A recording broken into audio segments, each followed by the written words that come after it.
আজকে আমি তোমাদের বানিয়ে দেখাবো পাঞ্জাবি স্টাইল কারি পকোড়া। আর তোমরা যারা আমার মতন এখনও কারি পকোড়া বানিয়ে খাওনি অবশ্যই বানিয়ে খাবে। আমি ফার্স্ট টাইম বানিয়েছি আর সবার ভীষণ পছন্দ হয়েছে, এটা খেতে খুবই ভালো হয়েছিল। তো এই কারি পকোড়া বানানোর জন্য প্রথমে আমি এখানে নিয়ে নেব দই। তো এখানে আমি নিয়ে নিয়েছি 250 গ্রামের মতন টক দই। টক দইটা নিয়ে এরপর আমি ওর মধ্যে দিয়ে দেবো বেসন। আর এখানে আমি বেসন নিয়েছি 1 কাপের মতন। আর বেসনটাকে আমি ভালো করে একটু চেলে নেব যাতে বেসনের মধ্যে কোনো রকম কোনো দানা না থাকে। আর বেসনটা আমি যতক্ষণ চালছি, তোমরা আমার চ্যানেলে যদি নতুন হয়ে থাকো তাহলে প্লিজ আমার চ্যানেলকে সাবস্ক্রাইব করে দিও। আর আমার রেসিপি তোমাদের ভালো লাগলে অবশ্যই আমাকে কমেন্ট করে জানিও যে তোমাদের কেমন লাগলো। তো দেখো বেসনটা আমার চালা হয়ে গেছে। এরপর আমি ওর মধ্যে দিয়ে দেবো হলুদ গুঁড়ো, এখানে আমি দিয়ে দিচ্ছি লঙ্কার গুঁড়ো, আর এখানে আমি দিয়ে দিয়েছি 1.5 চামচের মতন ধনে গুঁড়ো। আর ধনেটাকে ক্রাশ করা যে ধনেটা সেটা দিয়েছি। এরপর আমি ওর মধ্যে দিয়ে দেবো পরিমাণ মতন একটু লবণ, আর দিয়ে দিয়েছি এখানে 1.5 চামচের মতন আদা রসুনের পেস্ট। এরপর আমি সব কিছুকে ভালো করে একটা চামচের সাহায্যে একটুখানি মিশিয়ে নিতে হবে। সব কিছু প্রায় বেশ কিছু সময় ধরে ভালো করে মিশিয়ে নিয়ে যখন এটা ভালো মতন ফেটানো হয়ে গেছে, এরপর আমি ওর মধ্যে দিয়ে দেবো জল। তো এখানে আমি বড় মগের 2 মগের মতন জল দিয়ে দিয়েছি। জলটা দিয়ে এরপর ভালো করে এটাকে মিশিয়ে নেব। তো এই যে দেখো এটা আমার ভালো মতন মেশানো হয়ে গেছে। আর এটার কালারটা কতটা সুন্দর হয়েছে, এটা কিন্তু এখন একটু পাতলা হবে। এরপর আমি কারিটা বানাবো। কারিটা বানানোর জন্য এখানে আমি একটা পাত্রের মধ্যে নিয়ে নিয়েছি বেশ কিছুটা ঘি। এরপর আমি ওর মধ্যে দিয়ে দেবো 1 চামচের মতন জিরে ফোড়ন, এখানে দিয়ে দিয়েছি 2-3টের মতন শুকনো লঙ্কা, দিয়ে দিয়েছি 8-10টার মতন গোলমরিচ, আর দিয়ে দিয়েছি 1/2 চামচের মতন মেথি, দিয়ে দিয়েছি 1 চিমটির মতন হিং, আর এখানে আমি 3টে পেঁয়াজ কুচি দিয়ে দিয়েছি।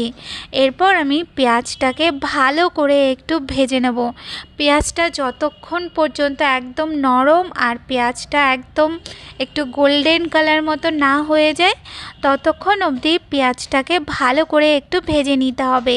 পেঁয়াজটা ভালো করে ভাজা হয়ে গেলে এরপর দই আর বেসনের যে ঘোলটা রেডি করেছিলাম সেইটা আমি দিয়ে দেব। দিয়ে এরপর ভালো করে নাড়িয়ে চাড়িয়ে নিয়ে এটাকে ভালো করে একটু ফুটতে দিতে হবে গ্যাসটা জোর করে দিয়ে। যখন ভালো মতন এটা ফুটে উঠবে তো 2 থেকে 3 মিনিটের মতন ভালো করে ফুটিয়ে নিয়ে এরপর গ্যাসটা মিডিয়াম করে এটাকে হতে দিতে হবে আস্তে আস্তে। যতক্ষণ কারিটা আমাদের রেডি হচ্ছে ততক্ষণ পকোড়াটা বানিয়ে নেব। তো পকোড়া বানানোর জন্য এখানে আমি নিয়ে নিয়েছি বেশ কিছুটা পেঁয়াজ কুচি। এরপর ওর মধ্যে আমি দিয়ে দেবো 1/2 চামচের মতন জোয়ান, এখানে আমি দিয়ে দিয়েছি লঙ্কা কুচি, ধনেপাতা কুচি, দিয়ে দেবো ওর মধ্যে পরিমাণ মতন হলুদ, দিয়ে দিয়েছি লঙ্কার গুঁড়ো, আর আমি ওর মধ্যে দিয়ে দেবো একটু ধনে গুঁড়ো। এরপর আমি ওর মধ্যে দিয়ে দিচ্ছি পরিমাণ মতন লবণ, আর এখানে আমি দিয়ে দিচ্ছি 1.5 কাপের মতন বেসন। এরপর আমি ওর মধ্যে দিয়ে দেবো 1 চামচের মতন আমচুর পাউডার, আর ওর মধ্যে দিয়ে দেবো 1/2 চামচের মতন বেকিং সোডা। এরপর সব কিছুকে ভালো করে একটু মিশিয়ে নিতে হবে। এই মেশানোর সময় যদি দেখো যে বেসনটা একটু কম মনে হচ্ছে তাহলে এই সময় বেসনটা আবার একটু দিয়ে দেবে। এরপর ভালো করে মেশানো হয়ে গেলে ওর মধ্যে অল্প অল্প জল দিয়ে ভালো করে এটাকে মেখে নেব। যেমনভাবে আমরা পকোড়া বানাই তো সেরকমভাবেই ভালো করে এটাকে পকোড়ার মতন ভালো করে মেখে নিতে হবে। এরপর আমি আগের থেকেই তেল বসিয়ে রেখেছিলাম। তেলটা গরম হলে এরপর পকোড়ার আকারে এইগুলোকে দিয়ে দেব। আমি আজকে যে কারিটা বানাচ্ছি সেটা পেঁয়াজ আর বেসনের কারি। এছাড়া তোমরা শুধু নর্মাল বেসন দিয়ে অথবা পালং শাক দিয়েও কিন্তু এই কারিটা বানানো যায়। তো দেখো পকোড়াগুলো আমি দেওয়ার পর যখন একটা সাইড হয়ে গেছে তখন এটাকে উল্টে দিয়ে অপর সাইডটাও আমি ভালো করে একটু ভেজে নেব। প্রথমে এটাকে আস্তে আস্তে ভাজতে হবে, ভালো মতন ভাজা হয়ে গেলে তারপর গ্যাসটা জোর করে দিয়ে এটাকে একদম কড়কড়া করে ভালো করে ভেজে নেব। তো এই যে দেখো পকোড়াগুলো ভাজা হয়ে গেছে। এরপর আমি পকোড়াগুলোকে উঠিয়ে নেব, আর এই একইভাবে আমি আর যেই পকোড়াগুলো রয়েছে সেই সবগুলোকে আমি ভেজে নিয়েছি। এরপর যে কারিটা রেডি হচ্ছিল সেই কারিটার মধ্যে আমি পকোড়াগুলোকে দিয়ে দেব, আর ওর মধ্যে আমি দিয়ে দেব বেশ খানিকটা ধনেপাতা কুচি। ধনেপাতা দিয়ে এরপর ভালো করে এটাকে নাড়িয়ে চাড়িয়ে নিতে হবে।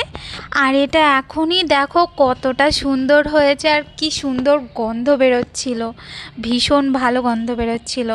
এরপর আমি এর মধ্যে ঘিয়ের তড়কা লাগাবো, তার জন্য এখানে আমি আলাদা একটা পাত্রের মধ্যে নিয়ে নিয়েছি ঘি।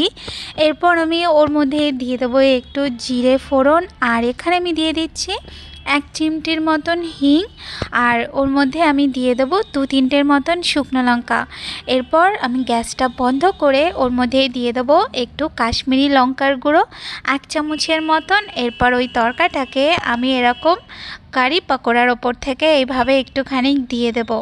এরকমভাবে দিয়ে তারপরে ভালো করে একটু নাড়িয়ে চাড়িয়ে নিতে হবে। আর এই সময় গন্ধটা এত ভালো আসছিল, আমি গরম গরম এমনিই খেয়ে নিয়েছি 2-3টে পকোড়া, এটা এতটা ভালো হয়েছিল খেতে। তো তোমরা কিন্তু অবশ্যই এটা একবার ট্রাই করে দেখবে, খেতে কিন্তু ভীষণ ভালো। রেসিপিটা ভালো লাগলে লাইক কমেন্ট শেয়ার করে দিও। আজ তাহলে এই পর্যন্ত, দেখা হচ্ছে নতুন রেসিপির সাথে। আজকের মতন টাটা।